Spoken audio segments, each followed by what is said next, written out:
MSW Media.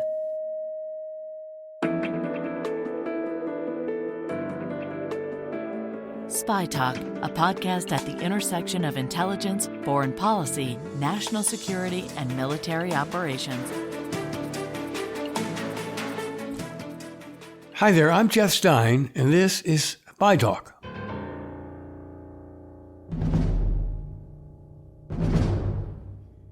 It's been a hell of a month, hasn't it? With all the bad news out of Israel and Ukraine this week, not to mention Washington. You may have missed, as I did initially in my morning doom scrolling, an unnerving story from the cyber war front. Chinese military hackers, the Washington Post reported, have been quietly infiltrating American infrastructure. A water utility in Hawaii, a big port on the West Coast, and at least one oil and gas pipeline, the story said, with the idea of lying in wait until orders come from Beijing to create chaos and panic here when hostilities break out between the U.S. and China. The hackers have slithered into similar infrastructures of U.S. allies abroad, the paper said. To break all this down and add up what it means, my guest today is the co-author of that Post story, Ellen Nakashima, a prize-winning national security and intelligence reporter at the Washington Post. Let me tell you something about her. The day I arrived to work at the Post in 2010, an editor introducing me around nodded towards Ellen's desk, where she was intensely working the phones, and whispered, "She's relentless." Indeed, Nakashima's been a member of 3 Pulitzer-winning teams at the Post, including in 2022 for an investigation of the January 6th assault on the Capitol, in 2018 for digging into Moscow's efforts to influence the 2016 election, and in 2018 for exploring the hidden scope of digital surveillance by the National Security Agency. It's no surprise that Ellen Nakashima piloted this major story on Chinese infiltration of our critical infrastructure. Ellen Nakashima, welcome to Spy Talk. It's such a pleasure to have you here. I've admired your work for so many years, going back to when we were colleagues at the Washington Post a dozen years ago. Anyway, you and your Washington Post colleague, Joseph Menn, wrote a story a couple of days ago that appeared with a rather startling headline: China's cyber army is invading critical U.S. services. You went on to write, as officials told you, the intrusions are part of a broader effort to develop ways to sow panic and chaos or snarl logistics in the event of a U.S.-China conflict in the Pacific. Well, break that down for us, will you? Yeah, hi, Jeff. Thanks for having me. It is indeed good to be with you, as being back in the room with you as we were once over a decade ago together. So our story here is to raise awareness about a fairly stealthy campaign the Chinese military have been doing in the cyber world, where they are penetrating companies that are either in the area of critical infrastructure or adjacent. They're somewhere in the supply chain that serves power, water, ports, logistics, things like that. You wrote specifically, among the victims are a water utility in Hawaii, a major West Coast port, and at least one oil and gas pipeline. That's right. As well as some electric utilities in other countries outside the U.S. Now, there has been no indication that any of these intrusions has resulted in an actual disruption or, stoppage of water or power. But the point is that the U.S. government, including the intelligence agencies, have determined that China is seeking ways, developing ways to be able to disrupt these critical services if they should be directed to in the event of a conflict one day. Not that they are definitively going to do so, or they have a plan to do so right now, but they want to be able to want to be capable of doing so should the need arise. So that's the message. I think you described this technique or this campaign, attributing it to a U.S. official as they've shifted from espionage. I mean, it's not that they've abandoned espionage in the United States, That's but right. they've shifted in this particular campaign, which is codenamed Volt Typhoon, that they've shifted in this case from espionage to a kind of lurking, almost a guerrilla kind of war where they get into place ready to spring up should a conflict break out. Right. China is still engaging in massive espionage, cyber espionage, and commercial espionage, and the sort of foreign intelligence service, their equivalent of the CIA, the MSS, is conducting uh, broad espionage efforts against the U.S. and other countries. But here, what's sort of new, or what the U.S. government has come to assess only within the last year or so, is that the PLA, the People's Liberation Army, the military side of the house, those hackers have been intruding into critical infrastructure targets and entities, not for military intelligence purposes, but to be able to, if they ever should need to or want to, potentially disrupt these systems to create an atmosphere of fear, doubt, panic. Kind of like, you remember what happened with Colonial Pipeline a Oh, couple of years yeah. ago. That was the Russians, but when that pipeline, that gas pipeline was disrupted, it created huge long lines of gas lines on the East Coast, and fears that there would be all sorts of disruptions, and that is the sort of fear and panic that people think could happen. Yeah, I can imagine. I mean, turning out the lights, turning off the heat, turning off all the energy supplies would definitely throw the country into panic beyond just long gas lines. We're talking about, as you said, creating panic and chaos. Remind me of the Colonial Pipeline deal. Was that definitively pinned on a particular adversary? It was China or Russia? It was Russia.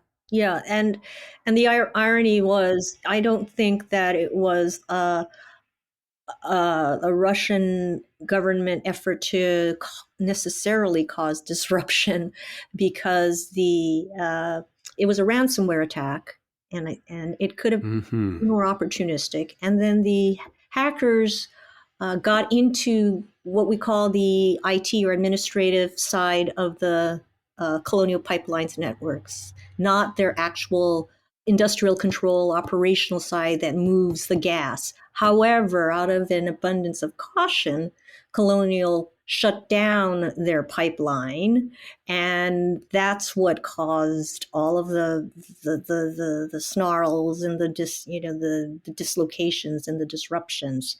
And so you saw the potential impact of such a cyber attack, on a critical infrastructure sector. And that's what raised ransomware attacks to the level of a potential of national security. Up until that point, the US government looked at ransomware as much more of a sort of criminal commercial issue that was hurting businesses, and, to be sure, schools and hospitals, but it hadn't risen to the level of a national security event that got the attention of the President Biden. He raised it with Vladimir Putin when they met in Geneva that summer. I'm not sure if it was your reporting or not. I think it was, excuse me, for that lapse. But did you not report that Biden did not bring up this Volt Typhoon campaign when he met with President Xi Jinping in Yeah, California? that's right. That's right. What do you make of that? Well, I make of that they had a long 4-hour meeting. Of course, that also includes translation time, interpretation time. But there was a long list of items that they had to get through, and this one just didn't sort of make it up into the conversation mix. But cyber has always been something that the two sides, that's been an issue between the two sides for years.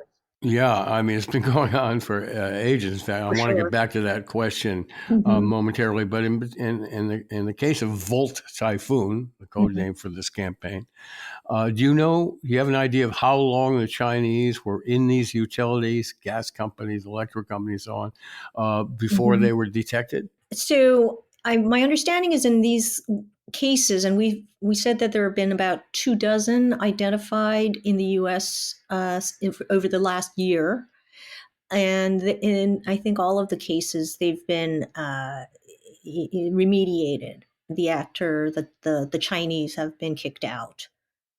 So the issue is to detect it, right? Yeah, detection is a big, big problem. I mean, we don't know how long they've been sleeping in our networks. I mean, it's very hard to track down, and often you track it back, could be years before it was detected. Um, One of my questions, of course, is that how come this keeps happening with our utilities? And it's not just the Chinese, as you've illuminated in your recent reporting this week, but we've seen Iranian hackers, Russian hackers. Have I left out anybody in our systems, in our utility systems? Why? At this point, I mean, you've been reporting on this longer than I have, but I know I got into it, I don't know, 15 or more years, right after 9/11 when this became a big issue. Right. So, what's the problem, Ellen? Well, fundamentally, cybersecurity is reactive, and you can never, predicting what new tricks attackers will come up with in the future is hard to do well, and hard to do well, and almost impossible to do perfectly. And so, for instance, in this case, the sort of novelish technique they used was to go in through innocuous seeming devices like routers, right? Home or office routers. Mm-hmm. And there's no security software to check for penetrations into routers. So having perfect cybersecurity is almost impossible to do. And that is why there's also a growing awareness of the need to focus on resilience, on mitigation, recovery, resilience. And that is to say, you can't expect to always to keep out the attacker every time, but you can hope to get to to learn, to understand, to be able to detect when once the attacker is entered as soon as possible, so that you can quickly isolate, maybe take your network offline or isolate from the rest of the network, find a way to kick the attacker out, maybe by, in this case, resetting your credentials, your passwords and logins, doing mass resets, whatever it is that you need to do to kick them out. And then have resilience, backup systems, redundant systems, so that you can continue to operate your network or your critical service, whatever it is. You can't just think, you're going to try to prevent an intrusion or an attack every time. Do you have a feeling whether this is a sort of a covert guerrilla war going on or you can just educate me? Is this like some sort of video game where we see them in our systems and we send up our fighters, our cyber bots to fight it out with them? Do you have any idea what that's Yeah, like? this is a steady state, you know, warfare. Really, it's nation state attackers, China, whether they're Chinese or Russian, are just incredibly persistent and motivated, and will continue to do what they're doing. I mean, part of it is their spying, right? We talked earlier about espionage, political espionage, commercial espionage. Countries are going to spy. They're going to spy on each other. No matter what you do, they're going to continue to spy. We spy on other countries. They spy on us. Um, in terms of this sort of activity, which is newer, it's part of the Chinese military doctrine to blend or integrate what they call information warfare into their suite of weapons or tools that they can Mm-hmm. use in the event of conflict, or to also what they call project power, or to coerce or to influence. And that includes not just disruption, but also influence operations, using bots, fake accounts to try to shape narratives. We have to step away for a second. We'll be back in a minute.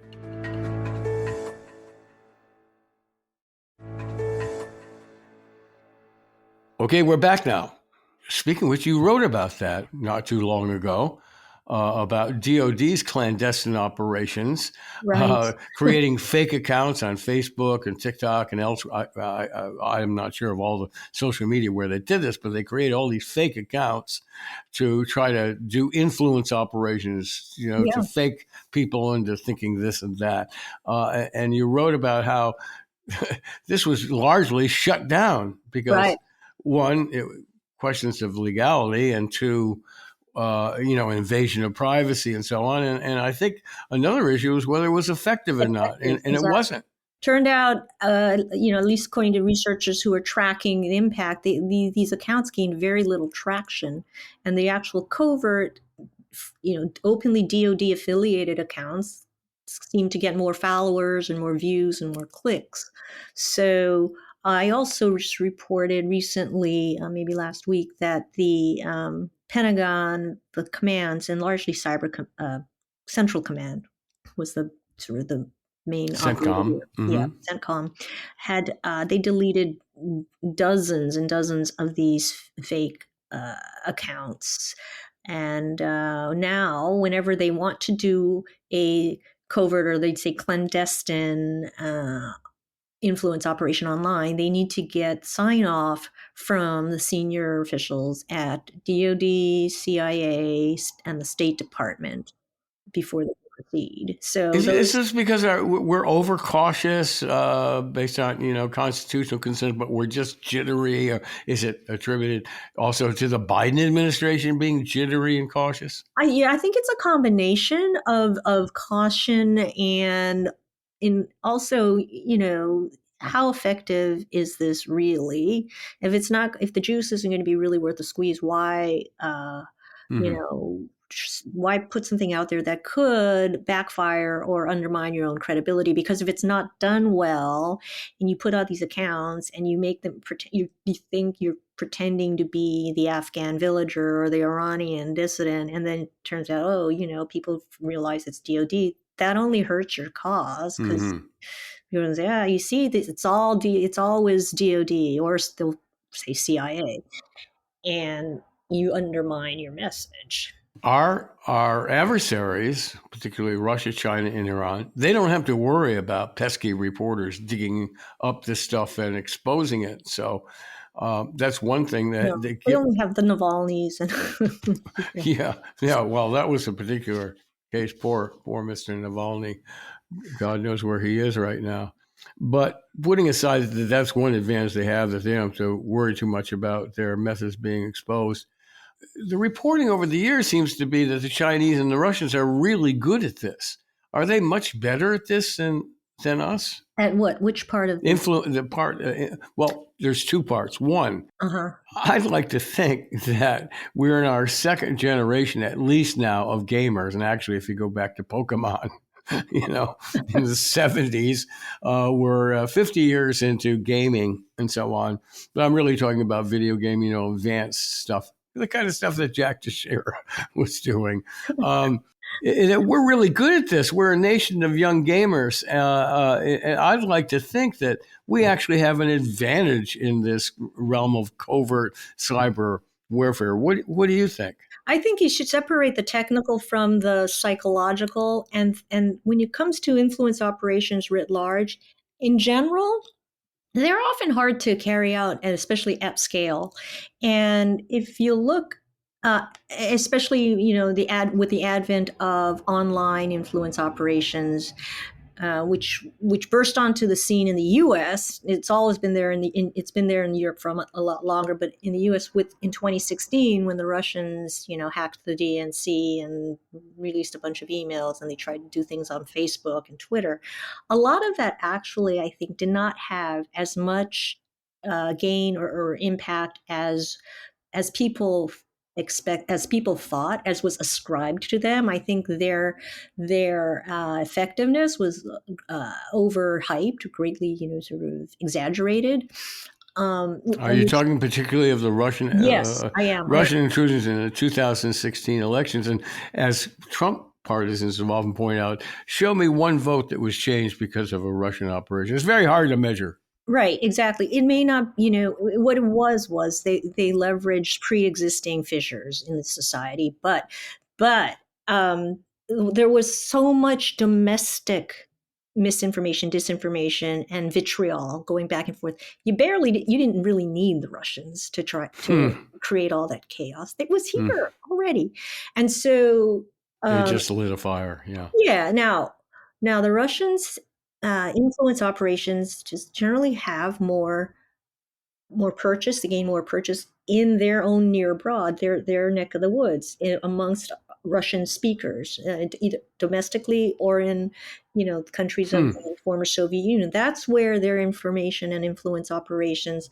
will just be more effective. I mean, it comes off as more organic, first of all, and those are really the ones who they want to try to influence, to keep in their sphere. Same with China. Their influence ops are often directed primarily at their diaspora or their Chinese speakers, and that's where they tend to also have more, more effectiveness. So let's talk about the other side of it. The kind of things that you've just reported on what the Chinese are doing to us, getting inside our utilities and so on, laying low there for the moment when we're going to have conflict. Do you have a feeling for how good we are at penetrating Chinese utilities, banks, airport systems? I think there's a lot of hype there too. From my reporting, I have seen no evidence. I have no reason to believe that the U.S. is going into civilian electric grids in Russia or China to potentially disrupt. In fact, I know, fact that they didn't do that in Russia. Why not? Well, because it's just not what the U.S. do. They're more focused on military command and control systems. Those are key and legitimate targets. I don't think, for instance, they are going into civilian water systems to try to be able to disrupt. I mean, that would just not be in keeping with what I think you talked about earlier about caution.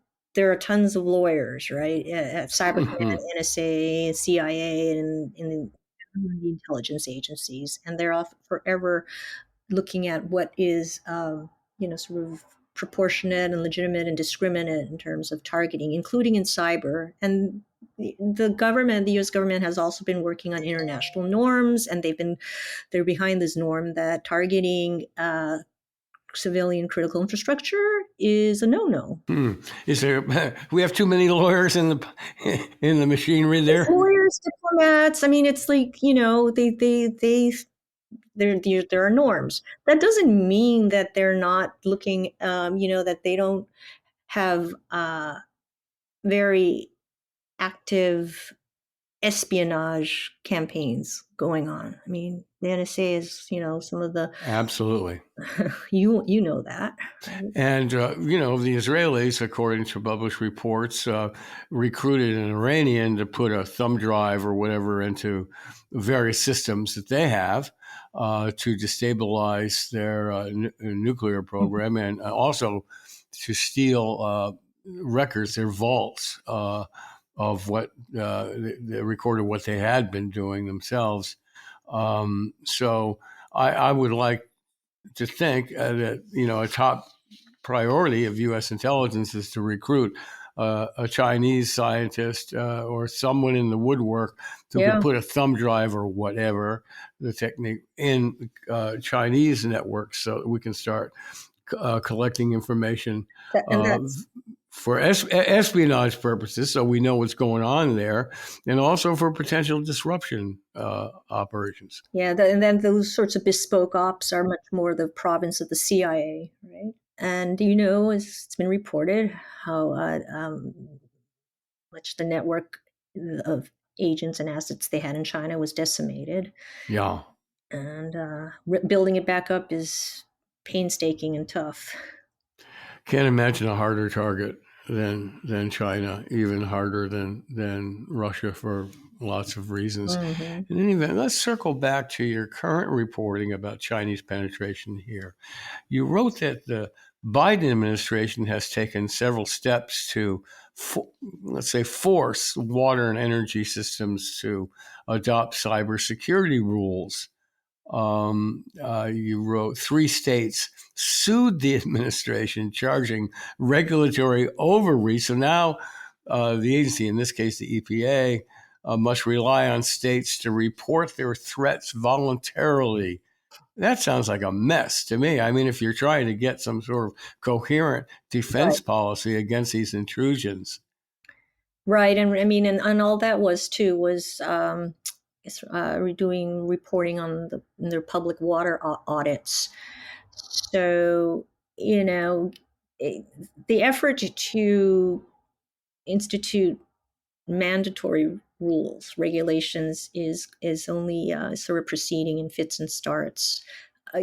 When Colonial Pipeline happened, that gave the effort a huge boost because all of a sudden everyone was really on edge and scared and say, "Oh my God, this could happen to me," and that also helped spur more political momentum right behind the idea that we really do need to have regulations and we can't just rely on voluntary efforts alone. But you know, you've been around long enough to know there have been efforts like this for over a decade. There was the old Legal Long time. Collins effort in 2010, 2012, and that failed. Is this sort of a philosophical agreement, or does it go into Trumpism, deep state fears? It's just they don't want the government telling them to be aware of cyber threats. Jeez. Companies just don't want to have to be told what to do. I mean, it adds more, especially if they have to report back on whether they are complying with guidelines, rules. That adds costs. It's regulatory compliance costs. But there's also the argument to be made that because systems, especially industrial control systems, are so each one of them are different, and they're different than the administrative IT regular systems that you and I work on, that you can't have a one size fits all set of regs, and you shouldn't prescribe. So there's thinking that you So shouldn't. it's over prescribing, Right. telling them exactly what to do. Yeah, that's Yeah, not going to work. The idea is rather to say, this is the outcome we want you to get to. You figure out the best way to get there, but you're going to be responsible for hitting that outcome of security. makes sense to me. I can see them thinking, some of these utilities or state authorities thinking, you're just going to layer a whole bunch of bureaucracy on us, a requirement to issue this report and that report, Right. and it's not really going to enhance our security. Do you get a feeling that the Biden administration is coming up with something better, or are they too busy with everything else? No, I mean they have been doing a lot of work in this area, including an executive order on cybersecurity, and especially around with contractors, and making sure that contractors who do work for the government are meeting standards um, set there. So they've been rolling out sector by sector different efforts there. Okay. Like I think I said in the story that after Colonial Pipeline, there was they did announce a rule for pipelines. It's being revised after outcry from industry. But what I hear from industry is that they like the way it's going, so that the end result will probably be a better rule. So different sectors are at different states of having regulations. The power electricity has had rules for a long time. They're so complicated. I don't pretend to understand the full system, but they're doing maybe nobody does, and that's the problem. Right. Well, but thanks to reporting from you and some other like-minded, skilled reporters, you brought this problem to the public's attention, and maybe even to important segments of state and local, as well as federal officials. This is a big problem. And it needs to be, it can't be entirely solved, as you suggested, because the adversaries have all these tools and, they have sliders and curveballs and fastballs and knuckleballs that they can throw at us, and it's hard to hit them every time. Yeah. And I have a feeling we'll be back talking about this again in the not too distant future. So, but anyway, Alan, thank you so much for your time today and to come in and explain all this complicated stuff to us.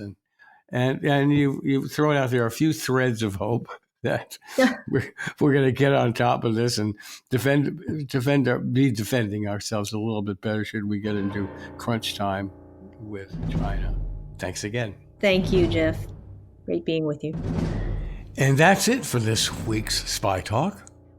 Be sure to check out our complete podcast archive at the MSW Network or on Apple or wherever you get your podcasts. And if you haven't already, do check out the spytalk.co news site on Substack, where we offer a steady diet of scoops and original analyses on the intersection of intelligence, foreign policy, and military operations. Just Google Spy Talk or, use AI, and you'll quickly find your way there. This edition of the Spy Talk podcast was smoothly produced, as always, by Kanai and edited by Molly Hawkey for MSW Media. And, oh, by the way, the music you've been hearing, that's the soundtrack for War Games, the iconic 1983 techno thriller which starred Matthew Broderick as a teenage computer hacker who unwittingly accessed the U.S. military supercomputer, triggering a false alarm that threatens to start a life-ending nuclear war. Could never happen here, right? I'm Jeff Stein for Spy Talk. See you around.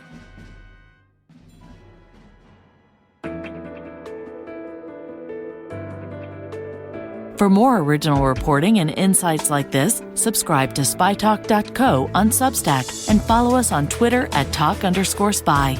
If you enjoyed our podcast, subscribe and leave a review on Apple Podcasts, Spotify, or wherever you get your podcasts.